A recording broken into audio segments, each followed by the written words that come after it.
Hello everyone, Seraphin here, welcome back for the finale of Metroid Fusion. I know you're all very excited. I know I certainly am. As much as I love this game, I'm happy to show you guys the end of it.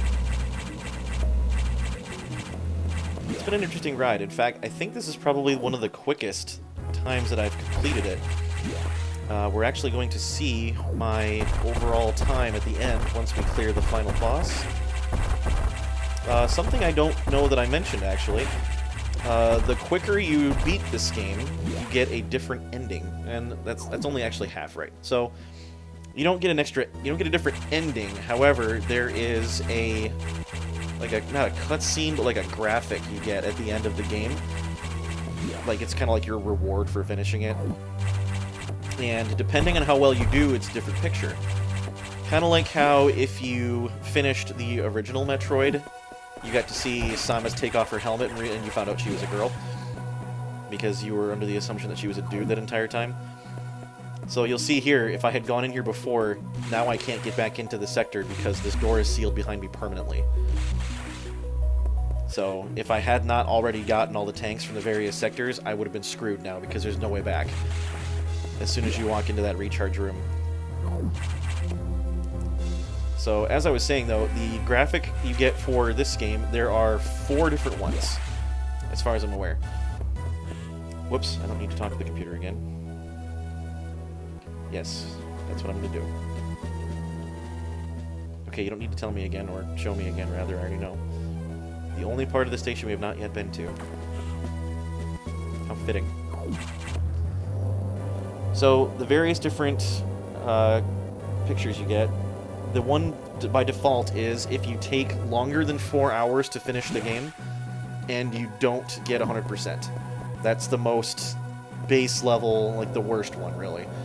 And I really honestly think it's just Samus with her armor on and her helmet off, just like the original one. The next best one you can get is beating the game in under 4 hours, but without 100%. And I actually don't remember what that one is either, to be honest with you. The next one after that is if you beat the game in under 2 hours and don't get 100%. And then there's another one where if you beat the game in under 4 hours but do get 100%. And then finally, I believe there is one, don't quote me on this because I've never gotten it, but I believe there is one for beating the game in under 2 hours and 100%. That being said, I've never done that. It's really, really difficult. I don't know how you would do it, if I'm being totally honest, because this game takes a while, especially to get all the tanks. So I've never done that. The best I've ever done is under 4 hours, 100%. And that's what I usually get when I clear this. That being said, you'll notice I took a little secret passage between these 2 pathways here, because that way I don't have to go through the navigation room. Not that it matters, actually, but this is how you would get between that if you were stuck here and wanted to get the last tank, which I do. It's right up here. So we're going to powerbomb this guy. You'll see the green door on that side, however, is permanently sealed. So if I had missed any of that, I couldn't go back there to get them. You have one chance to get the tank on the habitation deck. Which is kind of annoying. I don't like to do that. Alright, here we are, last tank. And the irony, I don't need to use a power bomb to get to it necessarily, but there's actually, they blew the floor apart. You'd think I need to go down there to get it, but you actually just kind of, well, you'd think you'd roll in here too, but that's not it either. It's actually a false way. You gotta go jump all the way to the top. And then jump over and around, and then you can get it. A little bit of a puzzle, kind of, but there we are. We have every tank in the game. All of our energy's full. We have 250 missiles, and we have 74, actually, power bombs. And we need to get all the way up to that particular area one more time. Is this the right way? Yes, it is. So that being, as I was saying, you get a different picture depending on what your progression of the game is, whether you get 100% or whether you beat it in under 2 or 4 hours. That being said, the only real benefit to doing better is Samus gets a little more naked. I know, it's kind of juvenile. The level of progression that I get with the 100% and under 4 hours, I believe she's just like walking down the street and she's in like a swimsuit or something, who knows. Why that is the reward for that, I don't know. I guess they couldn't think of anything else. For an otherwise family-friendly company like Nintendo to overplay the sexuality of one of their only main female characters is a little silly, if you ask me. I know we discussed several episodes ago, and when I say discussed, I mean you listened to me say several episodes ago about how I think that they've over-sexualized Samus's character in recent times. Unfortunately, it wasn't all that recent. This game came out in, what, 2002? So it's been a while since they started doing that, and I'm not really all that okay with it. I mean, do I think Samus is attractive? Yeah, of course, but that doesn't mean I have to see her half naked every time as a reward for the game. At any rate, so here you see we're on the operations deck up here, and we can't go back. So this is it. This is the final stretch. And we are going to jump all the way up here. You'll see that the navigation room, data room, recharge room, and save room are all blocked off.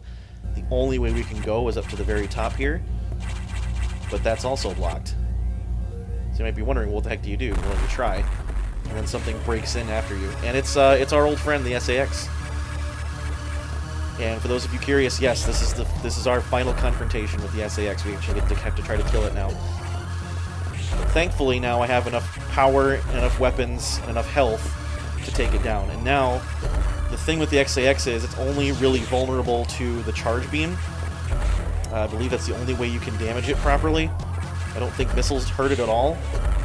You'll see it's starting to get a little bit distorted when I hit it now. It's kind of like phasing a little bit almost. I don't think the screw attack hurts it at all, and I know the missiles, all it does is stun it, so we have to use the charge. And you'll see it's firing ice beams at me to try to hurt me, which it really still does hurt me. I have a friend who played this game when it came out growing up. He's still my friend, but you'll see we did enough damage to it, now it's been hurt, and now it's mutating into this grotesque monstrosity. That being said, we still have to try to charge beam it, but now it's kind of a joke because all it does is jump around and try to land on you. It only takes 3 shots to kill. And now we get the final Core X here. This is the final upgrade that you receive in the game, and you have to use it to defeat the final boss. That being said, I can't seem to hit the thing. Oops, screwed that up. Screwed that one up too. Don't mind me. Getting a little tense for some reason. Probably because I know this is the end of the game, I guess.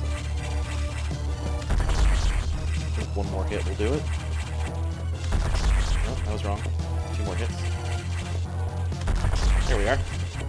So now I go collect the final upgrade. And okay, well, stupid thing ran away from me. That is supposed to happen, by the way. I was kind of screwing with you guys, rather. So anyway, what I was saying was, a friend of mine played this game when it came out on the Game Boy, and apparently his version of the SAS fight was, like, prohibitively difficult. He told me it was, like, diabolic level hard, and he had a really hard time beating it, and he almost didn't, he said.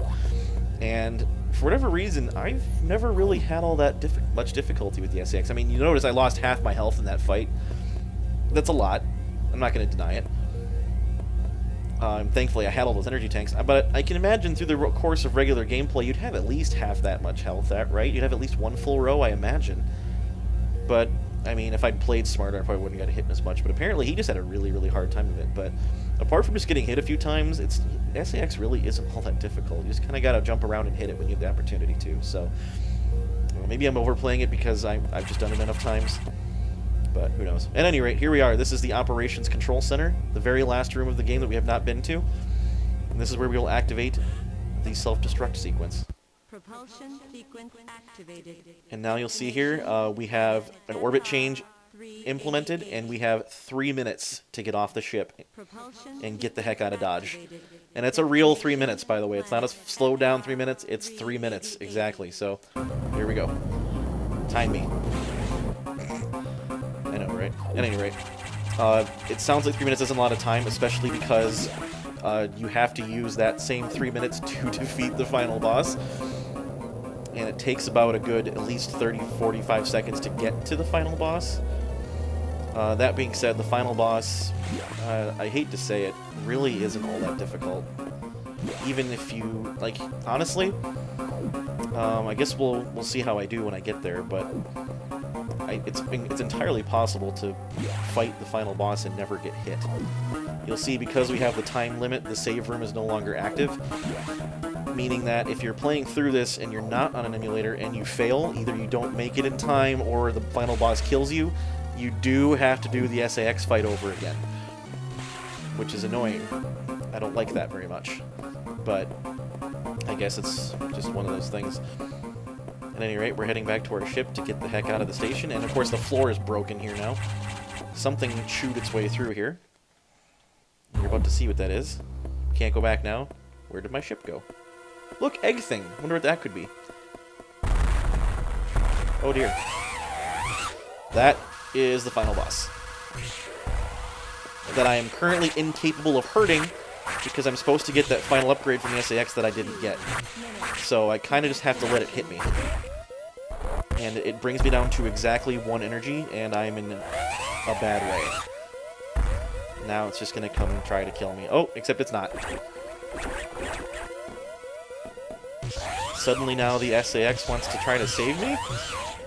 You'll see that its weapon is capable of hurting the Omega Metroid. That's what that is, by the way, is an Omega Metroid. Now the reason why... Here we go at the last upgrade now. Now if you look carefully, my armor's changed color again. I am now orange, like my original color scheme, and now I have the Ice Beam, which is what I need to defeat the Omega Metroid. And again, you have to use charge beam attacks, and I found that if you just use this pattern of running back and forth with your gun angled up and shoot into its chest, well, that's a bad example, but if you hit it enough times, you stagger it so it walks backwards, it is possible, I've done it, to kill this thing and it never ends up hitting you, which is really kind of sad, but you see I'm just kind of knocking it backward. In fact, I've already killed it. So yeah, that wasn't all that hard.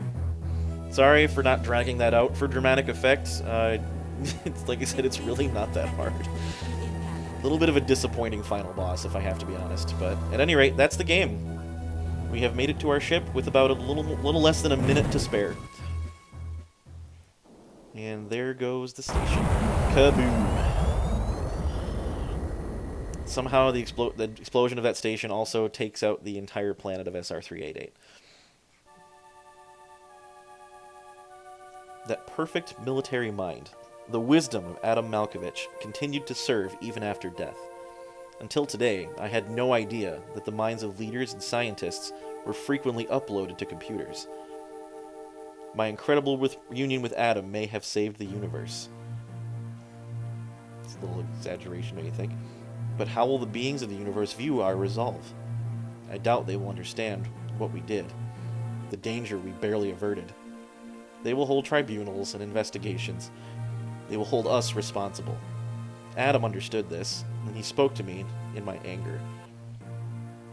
Do not worry. One of them will understand. One of them must. I've reflected upon his words, and I see the wisdom in them. We are all bound by our experiences. They are the limits of our consciousness. It's pretty real. But in the end, the human soul will ever reach for the truth. This is what Adam taught me. Just one detail still bothers me. This ship can only be started manually. Yet, before I faced the Omega Metroid, the ship moved on its own, guided by someone's hands. Is it possible? Adam?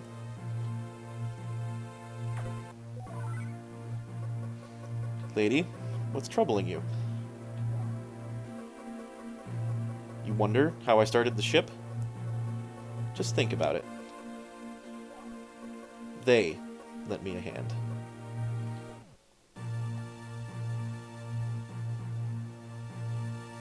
Aw, how adorable. Silly chickens and squirrels. I don't even know what the heck those things are. Edacoons and Dakaras or something, I think is what she called it. At any rate, so that's the game. Hope you all enjoyed that. I certainly do. I love this game a lot. What I was saying in the ending, the part there, is that Omega Metroid is one of the ones that was hatched forth from Sector 1. And obviously you guys saw those stupid eggshells laying all over the place when I walked through it the first time, so it's kind of foreshadowing to that. Some of you were not surprised, I'm certain. In fact, probably none of you were surprised. That being said, I know I talked about it already, but that final boss really is not all that imposing, and it's kind of disappointing. Particularly when you've played other Metroid games, such as Metroid Prime, especially, which has an incredible final boss fight. Even some of the older ones, really, some of the bosses were just more memorable. But that being said, I think a lot of the bosses just throughout the course of the game were plenty enjoyable. Just that final one, they put you in a time limit, and they really can't make it all that difficult, and, like, take your time kind of situation, because you'll never get through in time. The SAX fight, however, is very enjoyable. At least I think so. I know I made it, kind of blew through it pretty quickly there, but if you've never fought that thing before, it really is a challenge. So I'm glad they at least put that in there toward the end, and you're not a time limit on that one. So that being said, if you don't know how to do it quickly and easily, and you screw up the final boss, then you got to do that all over again. So that's one of the design details that I'm not a huge fan of. But all in all, that being said, I still really, really enjoy this game. It's my favorite Metroid game by far. Zero Mission's also quite fun. I have to disclose some shameful detail here and tell you that I've never actually played Super Metroid. Satoru Iwata, I just noticed that. A lot of you Metroid purists would be like, "How dare you?" Yeah, I know I've heard it's the best one, and I fully intend to play it at some point. I just haven't really gotten around to it yet. So maybe I'll do that some other time. Maybe I'll do it here. Who knows? At any rate, we get to see now our completion time and completion rate for collecting items. You'll see absorbing the SAX, by the way, gave us all of our power back, including our original suit and the Ice Beam, which we thought didn't make any sense. Wow, clear time exactly 4 hours. 100% completion. And yes, here is our prize, by the way. This is what I'm used to seeing, is Samus just kind of hanging out in her skimpy clothes in the middle of nowhere. So, there we are. Exactly 4 hours completion time. That's amazing. What a way to finish this off. 100% item collection. We pulled it off, just barely. I am happy with that. I had a blast. I hope you guys all did too. This has been incredibly enjoyable. This is the first game that I finished for the channel, and it will not be the last, ladies and gentlemen, I promise. There will be more Metroid to come, probably. I'm sure I'll do Zero Mission at some point. I might do Super Metroid, we'll see. Having never played it, though, it would be a blind run, so that'll be interesting. That being said, I'm really glad you all stuck around this long to watch the end of this. I really hope you all enjoyed it, and I hope this has inspired you to play through Metroid Fusion on your own and see just how enjoyable this game really is. And even if you don't like Metroid or am not a fan of the series or this one it's not better, I hope you play through it and experience it yourself. It really is worth a try. That being said, this is it for the game, everybody. We're done. The finale is over. Didn't run that much longer than I wanted it to. That's fine. I know you guys might... Maybe some of you are upset, maybe you aren't. Who knows? At any rate, this has been wonderful. I really do appreciate all of you sticking around for this long. I hope you enjoyed the series. Until then, however, I will just have to wait and see you guys, as it says there, in the next mission. So, until the next mission, thank you all very much. Hope you enjoyed it. This has been Seraphin. Stay classy, internets.